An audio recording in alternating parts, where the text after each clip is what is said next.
Hello दोस्तों, स्वागत है आप सभी का सूर्य तो स्टडी आईपीजी का मैं फ्रेंड। आज मैं आप सभी के लिए एक और इम्पोर्टेंट वैकेंसी लेकर सामने आया हूं, जिसके बारे में आज हम बात करने वाले हैं। इसमें हम समझते हैं कि इसमें शुरू से लेकर आखिर तक इसमें हम क्या बात करने वाले हैं, जैसे एग्जाम वगैरह इसमें क्या होना, फॉर्म फिलअप कैसे होने वाला है, वो सारी चीज़ें आज हम यहाँ पर एकदम तरीके से समझने वाले हैं। ठीक है, यहाँ पर देखिए, महिला एवं बाल विकास विभाग में जो वैकेंसी निकाली गई है, ठीक है, महिला एवं बाल विकास विभाग में यहाँ पर वैकेंसी निकाली गई है। देखिए, कलेक्टर के द्वारा यहाँ पर नोटिफिकेशन यहाँ पर जारी कर दिया गया है। हिंसा शक्ति के अंतर्गत महिला सशक्तिकरण के संचालन हेतु संविदा स्वीकृति पदों में नियुक्ति हेतु ज्ञापन जो है 27 तारीख को यहाँ पर जो है इसका जो नोटिफिकेशन यहाँ से ये फॉर्म फिलअप आपको यहाँ पर स्टार्ट हो जाएंगे। ठीक है ना, तो ये जो आपका नोटिफिकेशन आया है छत्तीसगढ़ में निकला हुआ, ठीक है, दुर्ग में। ये तो छत्तीसगढ़ की वैकेंसी है फ्रेंड। ठीक है, तो यहाँ पर जो वैकेंसी निकाली गई वो महिला एवं बाल विकास की यहाँ पर भर्ती निकाली गई है। ठीक है, तो यहाँ पर देखिएगा इसकी जो लास्ट डेट जो होने वाली है 27/10/2023 यहाँ पर इसकी लास्ट डेट होने वाली है फ्रेंड। ठीक है, तो आप लोग सबसे पहले जाइए, क्योंकि इसी फॉर्म ऑलरेडी यहाँ से स्टार्ट हो चुके हैं। तो durga.durga.gov.in पर जाके भी आप इसका जो है नोटिफिकेशन चेक कर सकते हैं। ऑफिशियल वेबसाइट पर भी जाके आप जो है इसका चेक कर सकते हैं। ठीक है ना, यहाँ पर देखिए कलेक्टर जिला दुर्ग की और सारी सूचना यहाँ पर दे दी गई है। यहाँ पर एकदम क्लियर लिखा गया है। ठीक है ना, और आप सभी लोग तो यहाँ पर जो वैकेंसी निकाली गई, तो हम उन वैकेंसी के बारे में बात करते हैं। तो कौन कौन से बात जो वैकेंसी है, ठीक है, कौन कौन से पोस्ट हैं। तो सबसे पहले तो यहाँ पर देखिएगा ये जो वैकेंसी और यहाँ पर सैलरी की हम बात करें तो देखिए, अब जिला मिशन समय की जो वैकेंसी निकाली गई है वहाँ पर केवल यहाँ पर एक वैकेंसी निकाली गई है। ठीक है ना, और जेंडर विशेषज्ञ के लिए 2 वैकेंसी निकाली गई, एक एसटी के जनरल की। वित्तीय साक्षरता एवं समन्वय विशेषज्ञ की यहाँ पर 2 वैकेंसी निकाली गई हैं। ठीक है, SC/ST मेकिंग कार्यालय सहायक के लिए 1 वैकेंसी, और डाटा एंट्री ऑपरेटर के लिए भी 1 वैकेंसी, मल्टी स्टाफ के लिए भी यहाँ पर 1 वैकेंसी यहाँ पर निकाली गई है। अब सैलरी की बात कर ले, जिला में से देखिए 31,450 सैलरी मिलने वाली है। जेंडर विशेषज्ञ में आपको यहाँ पर 25,780। ठीक है, वित्तीय साक्षरता एवं समन्वय में 20,900, कार्यालय सहायक में 18,420, डाटा एंट्री ऑपरेटर में आपको 14,200 रुपये, और मल्टी स्टाफ में आपको 11,720 रुपये यहाँ पर आपको सैलरी यहाँ पर आप सभी को मिलने वाली है। ठीक है ना, आयु की यहाँ पर बात कर ले तो 21 से लेकर 45 साल की उसमें यहाँ पर आपको जो है एज यहाँ पर आपको एज में अच्छी खासी मिल जाती है। ठीक है ना फ्रेंड, इसको और इसके अलावा हम कुछ और इम्पोर्टेंट चीज़ें होती हैं उनके बारे में हम यहाँ पर डिस्कस कर लेते हैं। जैसे यहाँ पर आपका सिलेक्शन किस प्रकार से होने वाला है। तो यहाँ पर देखिएगा, यहाँ पर जो सिलेक्शन होने वाला है यहाँ पर आपका जो है शैक्षणिक योग्यता के आधार पर आपका जो 100 अंकों का होता है उसको देखते हुए वहाँ पर आपके अधिकतम 60 अंक यहाँ पर आपको दिए जाते हैं। और अनुभव क्या और एक्सपीरियंस अगर आपके पास है तो 2 अंक से लेकर आपको 18 अंक तक यहाँ पर आपको दिए जाते हैं। छत्तीसगढ़ के मूल्यवासी है तो 2 नंबर आपको बोनस में और एक्स्ट्रा यहाँ पर आपको मिल जाते हैं। और फिर तीनों बिंदु के आधार पर कुल 80 अंक के आधार पर मेरिट लिस्ट यहाँ पर आपकी जो फ्रेंड तैयार की जाएगी। पहले तो आपके क्वालिफिकेशन के मार्क्स से जोड़े जाएंगे। ठीक है, उसके बाद यहाँ पर आपके एक्सपीरियंस के भी नंबर जोड़े जाएंगे, बोनस अंक वगैरह सारी चीज़ें यहाँ पर आपकी जोड़ी जाएंगी। ठीक है ना, और फिर उसके बाद यहाँ पर वो इंटरव्यू यहाँ पर आपका होगा। ठीक है, उसके 20 अंक वहाँ पर भी आपके यहाँ पर निर्धारित किए जाएंगे। और फिर उसके बाद यहाँ पर जिन पद पर आपको रखा जाएगा वहाँ पर 10-10 अंक यहाँ पर आपको दिए जाएंगे। उसके बाद यहाँ पर आपको मेरिट लिस्ट तैयार कर दी जाती है और वहाँ पर आपका जो सिलेक्शन यहाँ पर कर दिया जाता है। ठीक है ना, मेरिट लिस्ट के आधार पर यहाँ पर आपका जो सिलेक्शन यहाँ पर कर दिया जाता है। अब देखिए, जिला समन्वय में योग्यता की बात कर लेते हैं तो कंप्यूटर का ज्ञान भी यहाँ पर होना चाहिए अच्छा खासा। समाजशास्त्र, जीवन शास्त्र, पोषण स्वास्थ्य प्रबंधक, समाज कार्य, ग्रामीण प्रबंधक में यहाँ पर डिग्री, यहाँ पर BSc यहाँ पर आपका clinical and nutrition, BSc food science nutrition and, यहाँ पर सारी चीज़ें आपके पास होना चाहिए। आपके पास ग्रेजुएशन यहाँ पर आपके पास होना चाहिए, और अंग्रेजी भाषा में कंप्यूटर में कार्य का अनुभव भी आपके पास होना चाहिए। जेंडर विशेषज्ञ में बात कर लेते हैं।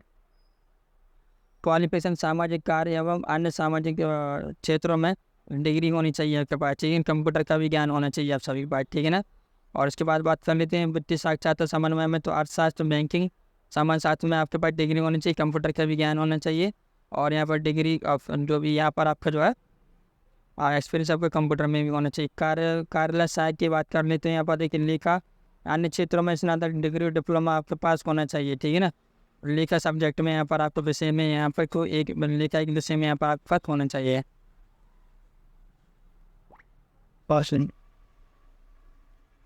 इसके अलावा डाटा एंट्री में देखिए, डाटा एंट्री की बात कर लेते हैं तो डाटा एंट्री में आपके पास यहाँ पर ग्रेजुएशन होना चाहिए, एक कंप्यूटर साइंस या आईटी के क्षेत्रों में भी है, और आप लोगों ने आईटी सेक्टर से तभी ये फॉर्म फिलअप कर सकते हैं फ्रेंड, ठीक है ना।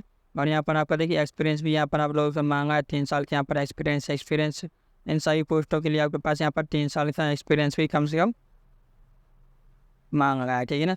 और उसके बाद यहाँ पर बात कर लेते हैं आपकी जो आखिरी वैकेंसी हो जाती है 10वीं पास पे, तो वो हो जाती है मल्टी टास्क स्टाफ की, ठीक है। एमटीएस की जो वैकेंसी हो जाती है, एमटीएस में यहाँ पर देखिए किसी भी मान्यता प्राप्त बोर्ड से आप 10वीं पास आउट होने चाहिए, ठीक है। और यहाँ पर किसी भी शासकीय आदर्श और गैर सरकारी संगठन संस्था या किसी भी निजी क्षेत्र में कम से कम 2 वर्षों का साफ सफाई आदि कार्य के लिए अनुभव यहाँ पर 10वीं पास से आपके पास यहाँ पर होने चाहिए। 3 वर्षों का आपके पास एक्सपीरियंस होना चाहिए किसी भी कार्यालय, यहाँ पर जो कार्यालय संगठन से सरकारी और गैर सरकारी का अनुभव यहाँ पर आपके पास होना चाहिए, ठीक है ना, 3 वर्ष का कम से कम। और ये इस डिग्री की यहाँ पर देखिए कम से कम 3 वर्ष का महिलाओं के मुद्दों का अनुभव भी आपके पास यहाँ पर होना चाहिए जिला मिशन समाज के लिए, ठीक है ना। और यहाँ पर आप देखिए यहाँ पर आपके यूजी कंप्यूटर और आईटी वाले जो स्टूडेंट है, 10वीं पास वाले, वो सभी लोग आप लोग यहाँ पर जो फॉर्म को फिलअप कर सकते हैं। और इसमें कुछ एक इम्पोर्टेंट नोट्स मैं आपको बताना चाहता हूँ, जैसे कि जो लोग यहाँ पर केवल छत्तीसगढ़ के हैं वो लोग यहाँ पर केवल अप्लाई करें, ठीक है। और इसमें जैसे कि मैं और आपको बता दूँ, यहाँ पर एक चीज़ यहाँ पर इन लोगों ने नोटिस में बता दी है कि जो लोग मतलब कि 18 साल के पहले जिन लोगों ने शादी कर ली है, और तो वो लोग उस चीज़ के लिए यहाँ पर पात्र नहीं होने वाले हैं, ठीक है ना, सिलेक्शन के लिए। अगर वो लोग पात्र, उनका सिलेक्शन हो भी जाता है तो 50 रुपये के स्टाम्प पर यहाँ को आपको जो नोटिस करवा के उनको देनी होगी, ठीक है ना।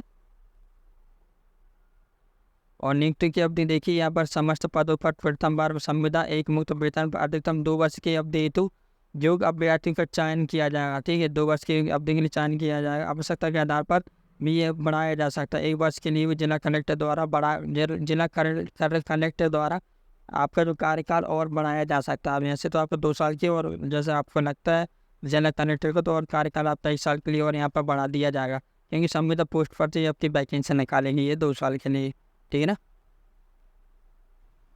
और अब मैं आपको बता दूँ कि फॉर्म फिलअप कैसे करना। फॉर्म आपका ऑफलाइन रहने वाला है, ठीक है। तो आपको 27 तारीख तक की डेट में आपको कार्यालय में जाकर 5:30 बजे के पहले आपको इस पते पर यहाँ पर आपको देना है, जैसे महिला एवं बाल विकास अधिकारी विभाग 5 बिल्डिंग बाल गृह परिषद दुर्ग जिला छत्तीसगढ़ में निर्धारित तिथि तक प्राप्त होने पर ही मान्य की जाए। निर्धारित तिथि के पश्चात आवेदन में कोई विचार नहीं किया जाएगा। तो आप लोग जो है जल्दी से जल्दी जाइए अपने जिला कार्यालय में, यहाँ पर महिला एवं बाल विकास कार्यालय में जाइए, वहाँ से जाकर जो है आप लोग ये जो फॉर्म है, इस फॉर्म का प्रिंट आउट निकालिए। फॉर्म को बढ़िया तरीके से प्रिंट करके, ठीक है, फॉर्म को बढ़िया तरीके से प्रिंट करके आप अपना फॉर्म फिलअप कीजिएगा फ्रेंड, ठीक है ना। और फॉर्म भर के आप लोग अपना जाइएगा और जो है वहाँ पर आवेदन सबमिट कीजिएगा। उसके बाद यहाँ पर आपका जो है मेरिट लिस्ट के आधार पर आपको जो है बुला लिया जाएगा, ठीक है ना।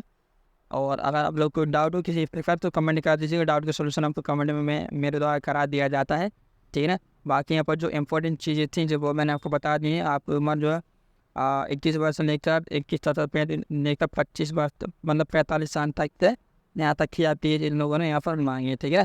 45 साल तक की एज आपके पास यहाँ पर होनी चाहिए। और कोई डाउट हो तो आप लोग कमेंट कर दीजिएगा, आपका जो फॉर्म फिलअप आपका मतलब जो भी सोल्यूशन रहेगा वो मैं आपको करा दूँगा, ठीक है ना। जब आपका डॉक्यूमेंट वेरिफिकेशन होता है तो सारे डॉक्यूमेंट पैन कार्ड, आधार कार्ड, 10वीं की मार्कशीट, मूल्यवान जाति प्रमाण पत्र, ठीक है। और ये सारी चीज़ें डिग्री डिप्लोमा जो मार्कशीट है ना, वो सारी चीज़ें आप एकदम ओरिजिनल लेकर जाइएगा फ्रेंड। आधार कार्ड भी आपका डिजिटल सिग्नेचर वाला होना था। ई मैंडेट जो आधार कार्ड होता है ना आपका, वो आपका आधार कार्ड डिजिटल वाला आधार कार्ड आपके पास होना चाहिए, ठीक है ना। चलिए मिलते हैं और वीडियो में। जय हिंद, जय भारत।